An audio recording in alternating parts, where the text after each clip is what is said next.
Modern योगिक life style में आप सभी का स्वागत है, अभिनंदन है। आज कुछ अभ्यास जो कोरोना से आपको लड़ने में मदद करेगा। चलिए, तो पहला अभ्यास सिंपल सा अभ्यास करेंगे इस तरीके से।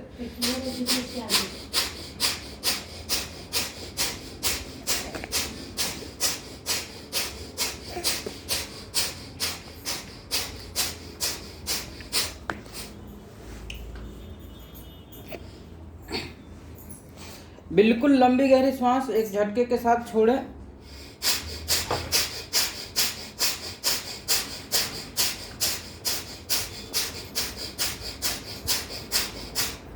ब्रीथ इन करते हुए ऊपर, ब्रीथ आउट करते हुए नीचे। इस तरीके से करेंगे तो लंग्स की कैपेसिटी आपकी बढ़ेगी और जितने भी अनवांटेड डस्ट, वायरस, बैक्टीरिया जो भी होंगे वो बाहर एक झटके के साथ बाहर निकलते चले जाएंगे।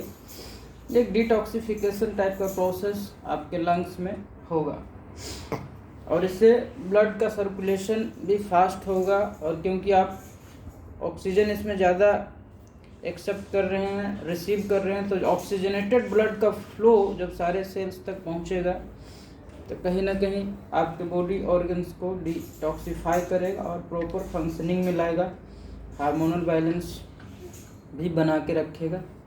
तो किसी भी तरह का समस्या आपका नहीं होगा, साथ में आपका इम्यूनिटी भी बढ़ेगा। सिंपल सा अभ्यास है, सभी लोग कर सकते हैं। या तो थंडरबोल्ट पोज वज्रासन में बैठ जाएं, किसी भी तरीके से कंफर्टेबल आप जैसे फील करें उस तरीके से बैठ जाएं। ध्यान रखें कि स्पाइन आपका सीधा हो और ब्रीद इन करते हुए शोल्डर को अप, ब्रीद आउट करते हुए डाउन।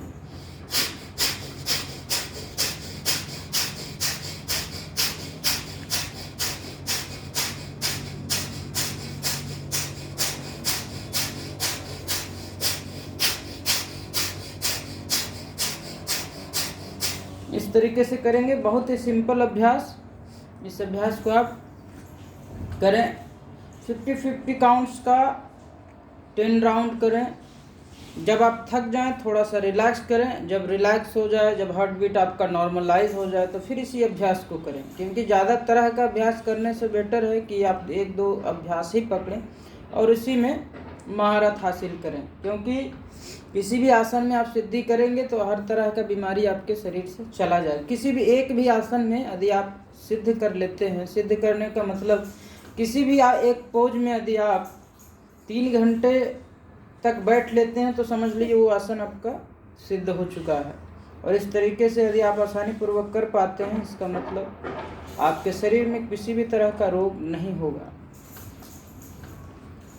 किसी भी एक आसन में महारत हासिल करने की कोशिश करें, 1 या 2 में, बहुत ज़्यादा कॉम्प्लिकेशन में ना पड़ें। बहुत ही सिंपल अभ्यास, देखने में सिंपल ज़रूर है लेकिन जब आप करके इसको देखेंगे, 1 महीने तक करें लगभग, तभी आपको बेनिफिट्स प्राप्त होगा। एक दिन में सोचेंगे एलोपैथिक दवा की तरह कि कहीं पेन है, पेन किलर ले लिए तो तुरंत आराम मिल जाएगा, उस तरह का चीज़ इसमें नहीं होता है। क्योंकि ये जो हीलिंग का प्रोसेस है वो बहुत ही ब्रॉडर कॉन्सेप्ट है।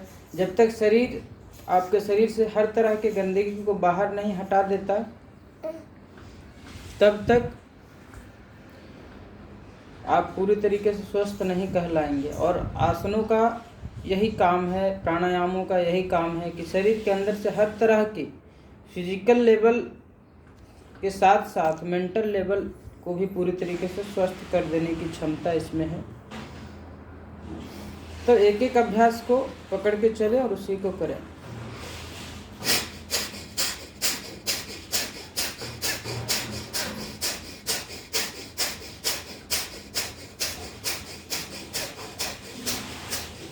बहुत सा सिंपल सा अभ्यास।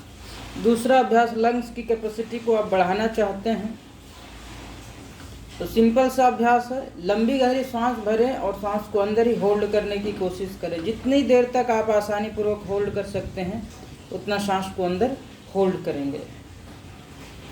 होल्ड करने के साथ यदि बंधों का अभ्यास करें तो और बेहतरीन है, लेकिन बंध का अभ्यास विदाउट एक योगा इंस्ट्रक्टर के अपने आप से ना करें, क्योंकि इसमें बहुत सारे कॉम्प्लिकेशंस आ सकते हैं, क्योंकि आपको पता नहीं चल पाएगा, आपका जो इसका कॉन्ट्राइंडिकेशंस है उसके बारे में आपको पता ही नहीं चल पाएगा। तो इसीलिए वो चीज़ आप किसी से एक बार सजेशन ले लें, उसके बाद ही करें। लेकिन आप नॉर्मल ये सारे अभ्यास कर सकते हैं, इसमें किसी भी तरह के इंस्ट्रक्टर की आवश्यकता नहीं है। दूसरा, जो ब्रीद इन करें, होल्ड करने का अभ्यास करें। जितने आप आसानी से होल्ड कर पाएंगे उतना ही देर तक सांस को अंदर होल्ड करें। इसे होल्ड करने से क्या होता है कि एल्वोलाइज जो होते हैं फेफड़े में आपका, वो खुलता है, क्योंकि उसका स्पेस बहुत ही बड़ा होता है। तो जितनी देर तक आप धीरे धीरे अभ्यास करें वैसे वैसे आपका खुलता जाएगा, वैसे वैसे लंग्स की कैपेसिटी आपकी बढ़ती जाएगी। लगभग 30 मिनट तक योगी लोग करते हैं होल्ड, लेकिन उतना तो आपको सोचना नहीं है। बस आप 1 मिनट तक धीरे धीरे ले जाएं। 1 मिनट तक सांस को अंदर होल्ड करने की कोशिश करें। स्टार्टिंग में 10 सेकेंड, 15 सेकेंड, 20 सेकेंड, इस तरीके से बढ़ाते जाएंगे। इस तरीके से इसे करें। स्पाइन को बिल्कुल स्ट्रेट रखेंगे किसी भी प्राणायाम के दौरान।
देखिए अभी हम 1.5 मिनट तक सांस को अंदर होल्ड कर किए।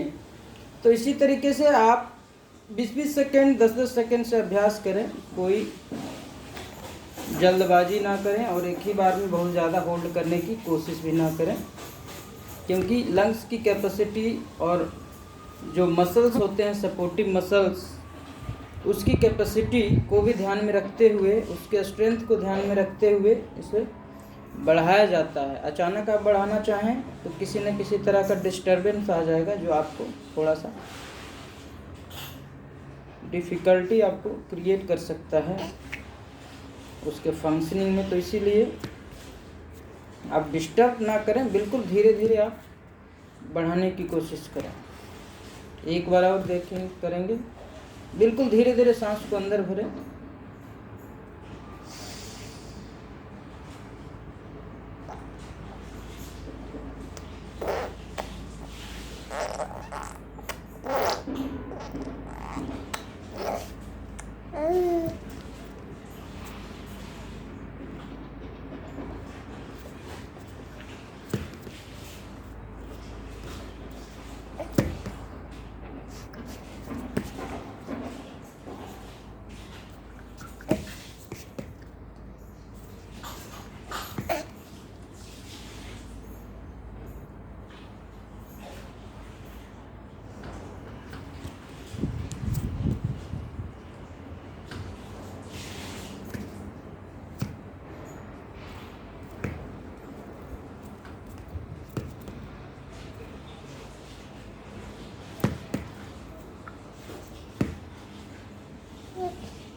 फिर 1-2 बार लंबी गहरी सांस लेकर रिलैक्स करें।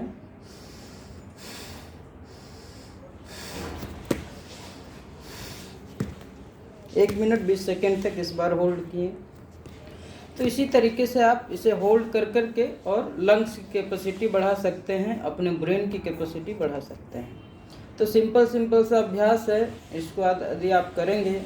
साथ में खान पान का भी बहुत ज़्यादा महत्व है, क्योंकि ऋषियों ने कहा है जैसा खाएंगे अन्न वैसा ही होगा आपका मन, और जैसा पिएंगे पानी वैसी होगी आपकी वाणी। तो ये तथ्य बिल्कुल सत्य है। दूसरी चीज, इसके साथ साथ योगाभ्यास, सिर्फ योगाभ्यास से आप सोचेंगे कि रोगों से पूरी तरीके से बचे रहेंगे, तो ये संभव नहीं है। क्योंकि जो आप खा रहे हैं, ये सिर्फ संभव एंशिएंट टाइम में था, जब ऋषि मुनि सात्विक आहार का प्रचलन उस समय था। जब सात्विक डाइट आप लेंगे और सिर्फ योगाभ्यास करेंगे, तब आपको किसी भी तरह का रोग शरीर में कभी नहीं होगा। लेकिन आज के डेट में देखा जाए तो इतने अनाप शनाप चीज़ें खाने के लिए उपलब्ध है मार्केट में, और इसको खाते हुए आप सोचेंगे कि योगाभ्यास करें और समस्त तरह के बीमारियों से बचे रहें, तो थोड़ा सा डिफ़िकल्ट है। लेकिन इसमें थोड़ा सा जो योग का ही पार्ट होता है, क्योंकि योग को लोग सिर्फ एक आसन प्राणायाम तक ही सीमित रखते हैं, तो इसीलिए हम बोल रहे हैं कि योग से संभव नहीं है। लेकिन यदि योग को फॉलो करेंगे लोग, तब तो बिल्कुल भी कभी का भी समय हो, समय के साथ इसका कोई बाउंडेशन नहीं है, ये समय से परे है। जो काल चक्र है उससे परे की चीज़ है। यदि योग कभी भी अपनाएंगे, चाहे कोई सा भी युग आ जाए, किसी भी तरह की परिस्थिति हो, योग का अभ्यास यदि आप करेंगे तो किसी भी तरह का बीमारी नहीं होगा। लेकिन आज के परिप्रेक्ष्य में जो लोग समझते हैं योग का मतलब, उसके परिप्रेक्ष्य में ही बताना चाह रहे हैं कि सिर्फ योग से आप हर तरह की बीमारियों से मुक्त नहीं हो पाएंगे। क्योंकि योग को लोग सिर्फ आसन और एक्सरसाइज और प्राणायाम तक ही सीमित रखे हैं, तो इतना से आप पूरी तरीके से स्वस्थ नहीं रह पाएंगे। क्योंकि जो भी आप अनाप शनाप चीज़ें खाते हैं, वो कहीं ना कहीं आंतों में चिपक जाता है। योगाभ्यास से, सिर्फ एक्सरसाइज से वो सारी चीज़ें डिटॉक्स नहीं हो पाती। तो समय समय पर आप यदि इंटरनल ऑर्गन्स का क्लीनिंग करते रहेंगे, तब मान के चलिए फिर किसी चीज़ की आवश्यकता नहीं होगी। समय समय पर क्लींजिंग करते रहें। क्लींजिंग का मेथड आपको पता ही है, बहुत सारे मेथड्स होते हैं क्लींजिंग का। जो भी आपको ठीक लगे उस मेथड का इस्तेमाल करें, और लगभग 6-6 महीने में एक बार शरीर को पूरी तरीके से साफ करें। 10 दिन का समय लगेगा पूरे सफाई में, तो 6-6 महीना में साल भर में एक बार सफाई अवश्य करें। क्योंकि एक बार यदि आप शरीर का पूरी तरीके से सफाई करेंगे और साथ में योगाभ्यास को करते रहेंगे, तो हर तरह की बीमारियों से बचे रहेंगे। जो अभी बीमारियां चल रही है, जो बीमारियां आने वाली है, किसी भी तरह का वायरस हो, बैक्टीरिया हो, तो आपका जो इम्यून सिस्टम है बहुत ज़्यादा स्ट्रॉन्ग हो जाएगा और हर तरह की बीमारियों से आप बचे रहेंगे हमेशा। और यदि आप किसी सीवियर कंडीशन से गुजर रहे हैं, किसी बहुत ज़्यादा डिफ़िकल्टीज हो, तो तुरंत हॉस्पिटल ज़रूर चले जाएं। किसी भी तरह के जिद में या भ्रम में ना जीते रहें कि बिल्कुल अपने आप ठीक हो जाएगा, ऐसे हो जाएगा, वैसे हो जाएगा, उस तरह के चक्कर में ना पड़े। यदि सीवियर कंडीशन आपको महसूस हो रहा है तो तुरंत आप बड़े हॉस्पिटल में चले जाएं, क्योंकि वहाँ पे हर तरह के फैसिलिटीज़ अवेलेबल हैं। आपके घर में उतने सारे फैसिलिटीज़ आप नहीं लाने की कोशिश करें, ना ही बनाने की कोशिश करें। इमरजेंसी केसेस के लिए आप हॉस्पिटल ज़रूर जा सकते हैं और कंसल्ट कर सकते हैं स्पेशलिस्ट डॉक्टर से, एलोपैथ का भी सहारा ले सकते हैं। बस ध्यान रखें कि ज़्यादा दवाएं आप छोड़ें। ज़्यादा दवाएं जो लेने की आदत है हर छोटी छोटी चीज़ों पे, कॉन्स्टिपेशन का, सर दर्द, बदन दर्द, सारे नींद ना आना, सारे चीज़ों के लिए जो मेडिसिन लेते हैं, थोड़ा सा बुखार लगा नहीं, पैरासीटामोल 2-4 ले लिए, तो ये सब चीज़ें को धीरे धीरे छोड़ने की कोशिश करें। ये शरीर के लिए बहुत ज़्यादा हानिकारक चीज़ें हैं। लेकिन जब वही इमरजेंसी केसेस आ जाए तो हॉस्पिटल ज़रूर जाएं, डॉक्टर का मदद ज़रूर लें, चाहे एलोपैथिक हो, आयुर्वेदिक हो, किसी भी डॉक्टर के पास जाएं और अपना सही तरीके से डायग्नोसिस करवाएं क्या है, क्योंकि क्या बीमारी है वो चीज़ पता करना ज़रूरी है। और यदि आप निरंतर योगाभ्यास करते रहेंगे तो ऐसा नौबत कभी आएगा नहीं, लेकिन कभी आ जाए तो डॉक्टर के पास ज़रूर जाएं। ये सारे जो अल्टरनेटिव थेरेपीज़ के अंदर आते हैं, जितने भी योग हो, नेचुरोपैथी हो, ये सारे अल्टरनेटिव थेरेपीज़ का मतलब ही होता है, आप इसका सीधा मतलब निकालें तो अल्टरनेटिव थेरेपीज सीवियर कंडीशंस के लिए नहीं है, एक प्रिवेंटिव मेडिसिन्स है। Prevention is better than cure के फंडामेंटल पे आधारित है। और यदि आप इस चीज़ का अनुसरण करते रहेंगे तो कभी आपका सीवियर कंडीशंस आएगा ही नहीं लाइफ में। तो इसके लिए ये सारे चीज़ें हैं, इस पे 100% आश्रित रहना भी ठीक नहीं है। तो इसीलिए आप अपना ध्यान रखें, इस महामारी के दौर में अलर्ट रहें, अवेयरनेस मेंटेन करके रखें अपने बॉडी पे, खान पान पे कुछ दिनों के लिए, जब तक एक कंडीशन ना चला जाए। और साथ में आप कौन से अभ्यास कर सकते हैं जिससे आपका ऑक्सीजन का जो सैचुरेशन लेवल है वो बढ़ जाए। यदि आप ऑक्सीमीटर है आपके पास तो आप इसे करके देखें, उसके बाद ही विश्वास करें। ऐसे भी कोई पोज नहीं करें, आप खुद करके देख सकते हैं। 5 मिनट 10 मिनट का समय दें और इसको आप एक्सपीरियंस करें। उसके बाद आप खुद ब खुद इस चीज़ को समझ जाएंगे और फिर उस चीज़ को करें। बिना एक्सपीरियंस के यूट्यूब वीडियो देखकर या किसी बात को लिखा हुआ कहीं देखकर उसका अभ्यास नहीं करें। तो चलिए स्टार्ट करते हैं, कौन से पोज हैं जिससे ऑक्सीजन का लेवल आपका बढ़ सकता है। तो प्रोन पोज में यदि आप रहेंगे तब भी बढ़ता है, लेकिन यदि किन्हीं का पेट वगैरह निकला हुआ है तो सशंक आसन में रहेंगे तब भी बढ़ जाएगा। इस तरीके से वज्रासन में बैठ जाएं और हाथ को आगे ले जाएं, हाथ को बिल्कुल ढीला छोड़ दें, इस तरह फोरहेड को ग्राउंड से टच कर देंगे और बिल्कुल धीरे धीरे सांस को अंदर भरें छोड़ें, धीरे धीरे भरें छोड़ें। इस तरीके से जितनी आसानी पूर्वक आप रख सकते हैं। नी में यदि पेन हो रहा हो तो यहाँ कुछ तकिए वगैरह रख सकते हैं, जहाँ भी पेन हो वहाँ कुशन वगैरह पिलोज का इस्तेमाल करें और बिल्कुल रिलैक्स होकर इस अभ्यास को करें। Have a great day.